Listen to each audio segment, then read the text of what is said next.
Welcome back नाजरीन, जहां हम पहले प्रोग्राम के चंक में बात कर रहे थे खासतौर पर डिप्लोमेसी के हवाले से और पाकिस्तान की सफारती कामयाबियों के हवाले से, वहां ही हम 2025 और अपकमिंग 2026 के तमाम तर scenarios pertaining to the economy हम उस हवाले से भी बात करेंगे, क्योंकि जिस तरीके से आज शहबाज शरीफ साहब ने कहा कि मुश्किल फैसलों के नताइज सामने आ रहे हैं और मुल्क दुरुस्त सिमत पर गामजन हो चुका है। और वज़ीर ख़जाना साहब ने कहा है कि कौमी पैदावार की शरह नमू जो है वो बढ़कर 3.71 तक और महंगाई कम होकर 4.5% पर आ गई है, ये वज़ीर ख़जाना साहब कह रहे हैं। तो इसी हवाले से हम थोड़ा बात करेंगे। ख़ासतौर पे मैं डॉन के अंदर कल ही पॉपुलेशन के हवाले से पाकिस्तान की ग्रोथ में पढ़ रहा था कि पॉपुलेशन में कितना इजाफा हो रहा है और सोर्सेज किस तरीके से बढ़ रहे हैं, उसके साथ कि नहीं बढ़ रहे। उसके साथ साथ हमने एक टैक्स कलेक्शन की बात हम अक्सर करते हैं, उस हवाले से भी बात करेंगे। और स्टॉक एक्सचेंज की ग्रोथ तो बार बार होती है, उसके रिपरकशंस अवामी सतह पर क्या है, इस हवाले से डिटेल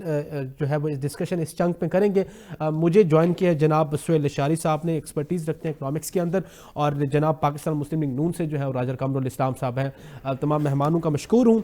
मैं राजा साहब की इजाज़त से ज़रा लशारी साहब से आगाज़ करूँगा इस चंक का। सर ज़रा बताइएगा कि जिस तरीके से वज़ीर आज़म साहब ने कहा है कि मुश्किल फैसलों का नताइज जो है वो सामने आ रहे हैं, मुल्क दुरुस्त सिमत पर गामजन है, ख़ासतौर पर इकनॉमिकली वो कह रहे हैं सर, तो क्या समझते हैं कि हम सही सिमत पर जाने लगे या मज़ीद हमें अब मुश्किल फैसलों की ज़रूरत है अभी भी? बिस्मिल्लाहिर्रहमानिर्रहीम। देखिए जनाब, कोई भी जो मुल्क है वो डिसिप्लिन के बगैर नहीं सकता, और डिसिप्लिन के लिए आपको मुश्किल फैसले कह लें या यूं कह लें कि जी अवाम तो चूंकि फिजर मदर आज़ाद रहना चाहती है और कोई भी किसी भी डिसिप्लिन के दायरे में नहीं रहना चाहती है, तो आप उसको मुश्किल फैसले कहते हैं। ताकि वो मुश्किल नहीं होते, वो बुनियादी तौर पे सही फैसले होते हैं, मगर चूंकि कौम को आदत नहीं होती है सही सिमत में जाने की, तो वो यही महसूस करते हैं कि ये कोई मुश्किल फैसले हैं। देखिए हमने बहुत सा वक्त गुजार दिया सॉफ्ट नेशन होके, अब हमें हार्ड नेशन होना पड़ेगा। हार्ड नेशन से मुराद यही है कि जो हमारे रूल ऑफ लॉ है, ज़ाब्ता है, उसके तहत काम करना है।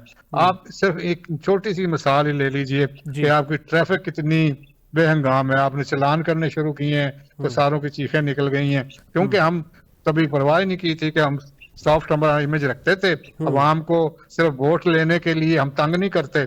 मगर अब हमें हर किस्म की, खास तौर पे फाइनेंशियल डिसिप्लिन में आना ही पड़ेगा। अदरवाइज आप एक लिहाज से जो ये 3.71 कह रहे हैं जीडीपी ग्रोथ हुई है, ये इसका कोई ट्रिकल डाउन इफेक्ट नहीं है। तो ट्रिकल डाउन इफेक्ट के लिए कम से कम आपको 6 से 7% की जीडीपी चाहिए। तो फिर उसके बाद भी 3-4 सालों के बाद नीचे जो पर कैपिटा इनकम है वो बढ़नी शुरू होगी, और जब पर कैपिटा इनकम बढ़ेगी तब ही पॉवर्टी एलिमिनेशन होगी। देखिए इस वक्त पाकिस्तान 2-3 बड़े अहम मसाइल में घिरा हुआ है, जिनको हमने अभी तक उस तरह से, जो उसको हम कह रहे हैं कि हार्ड डिसीजन लेने हैं, तो हार्ड नेशन बनना, तो वो नहीं लिए। सबसे पहले तो क्लाइमेट चेंज है आपका, उसमें आपको डैम्स बनाने की जरूरत है। आप हर वक्त कहते हैं जी कंसेंसस से बनाएंगे, कंसेंसस इधर दो भाइयों का नहीं होता। तो जो बेहतर चीज है वो करनी चाहिए।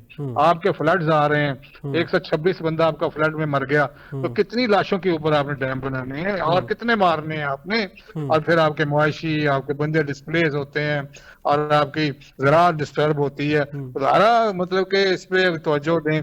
तो क्लाइमेट चेंज के बाद आपका जो सबसे दूसरा बड़ा मसला है वो ये स्मॉग का है, और इस चीज का, तो इसलिए हम इस वक्त हुकूमत काम कर रही है कि ईवीज पे जाएं और हम रिन्यूएबल एनर्जीज पे जाएं और हम बैटरीज पे जाएं, लिथियम आयन बैटरीज पे जाएं।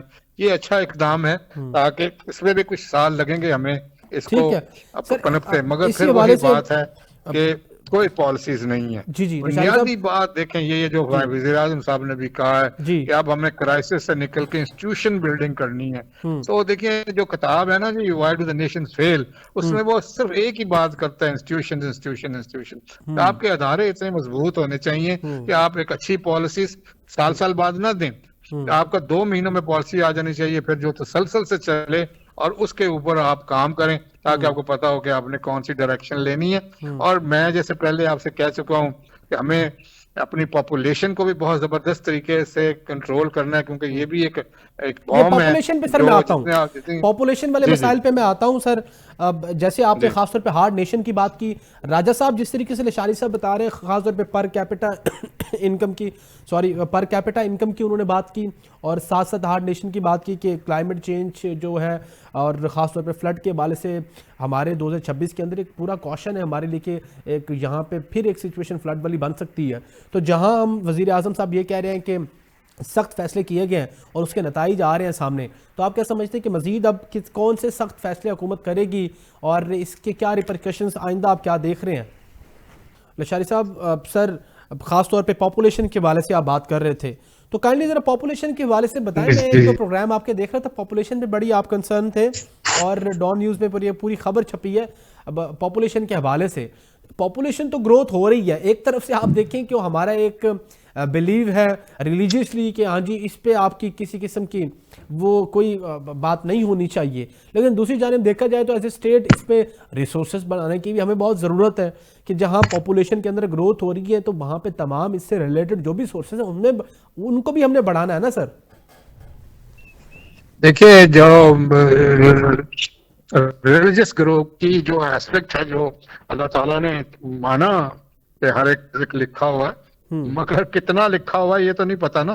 तो अगर आपकी पॉवर्टी रहेगी और अगर एक बंदा सिर्फ $3 या $4 पर डे कमा रहा है तो वो तो कोई बात ना बनी ना। तो इसलिए पॉपुलेशन को एक इस वक्त हमारा तकरीबन 3.2 की ग्रोथ है पर और दुनिया में तकरीबन ये 1.5 के करीब है। तो हमें दुनिया के हिसाब से उसी लेवल पे आ जाना चाहिए, क्योंकि देखिए रिसोर्सेस तो नहीं बढ़ रहे ना।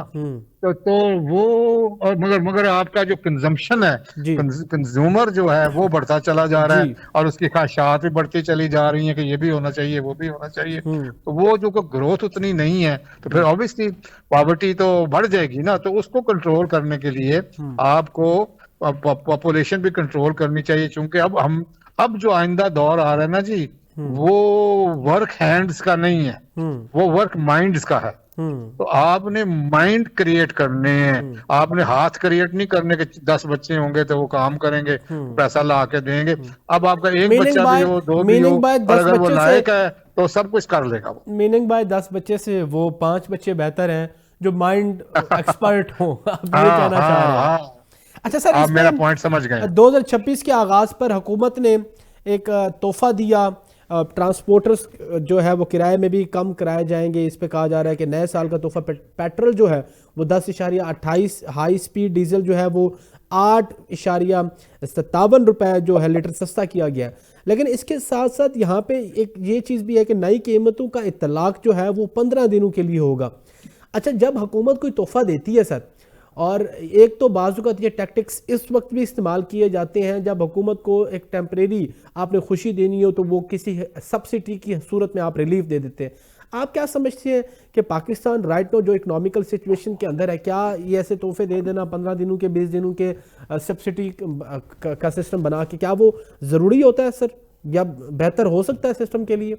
नाज़रीन, हम ख़ास तौर पे जिस तरीके से बात कर रहे थे इकनॉमिक्स के हवाले से, और जहां हम बात करते हैं कि पाकिस्तान के अंदर जो है वो इकनॉमिक ग्रोथ बड़ी ज़रूरी है, जहां हम जिस तरीके से बुनियाद मरसूस के बाद हमने कामयाबी एक सफारती सतह पे हासिल की, वहाँ हमारा जो डिपार्टमेंट ऑफ फाइनेंस है या डिपार्टमेंट ऑफ इकनॉमिक्स है उसका ज़रूरी होना ज़रूरी जो है वो उसका नामामला नागुज़ीर है, क्योंकि पाकिस्तान की स्पाइन, पाकिस्तान की रीढ़ की हड्डी जो है वो सबसे ज़्यादा ग्रोथ के अंदर जो है वो हमारी ये चीज़ें सारी ज़रूरत है कि किस तरीके से हम टैक्स कलेक्शन की तरफ जाते हैं या हम किस तरीके से जो है वो ख़ास तौर पे ग्रोथ की तरफ जाते हैं। पर कैपिटा की जिस तरीके से बात हो रही थी अभी, और उसके साथ साथ हमने जैसे स्टॉक एक्सचेंज की ग्रोथ के बारे से बात करते हैं, तो ये तमाम सारी वो चीज़ें हैं जी। तो इस वक्त नाज़रीन प्रोग्राम में जो है वो ब्रेक का वक्त है, छोटी सी ब्रेक के बाद फिर हम इसको कंटिन्यू करेंगे। छोटी सी ब्रेक के बाद फिर हाजिर होते हैं। वेल बी राइट बैक इंशाल्लाह।